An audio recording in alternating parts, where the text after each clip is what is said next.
అనేది చూడాల్సిన అవసరం ఉంది. మరొక అంశం చూస్తే అక్రమ మైనింగ్పై ప్రతిపక్ష వైసీపీ పోరాటం చేస్తుంది. ఈ అక్రమ మైనింగ్ ఆగట్లా. గత ప్రభుత్వంలో జరిగిందే ఈ ప్రభుత్వంలో జరుగుతుంది, వచ్చే ప్రభుత్వంలో కూడా అదే జరిగింది అనేటువంటి ఇండికేషన్ ప్రజల్లోకి వెళ్ళింది. ఇక్కడ శాసనసభ్యులు ఇష్టానుసారంగా చెలరేగిపోతూ ఉన్నారు. అక్రమ మైనింగులు, అక్రమ మట్టి తవ్వకాలు.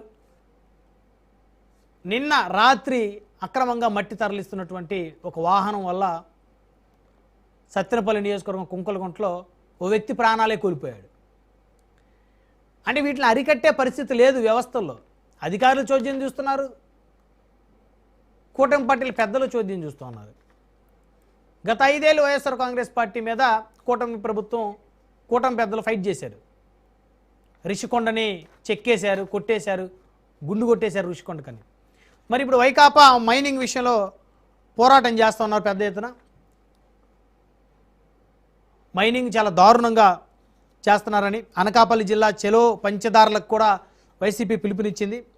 వివాదాస్పద తవ్వకాల క్వారీని ఎమ్మెల్సీ మాజీ మంత్రి బొత్స సత్యనారాయణ పరిశీలించారు.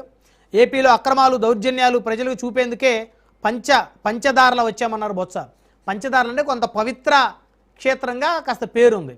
మరి అలాంటి పవిత్ర క్షేత్రాన్ని అపవిత్రం చేసేటువంటి దిశగా అక్రమమైనటువంటి మైనింగ్ తవ్వకాలను వైఎస్ఆర్సీపీ రెడ్ హ్యాండెడ్గా చూపిస్తూ ఉంది ప్రభుత్వానికి.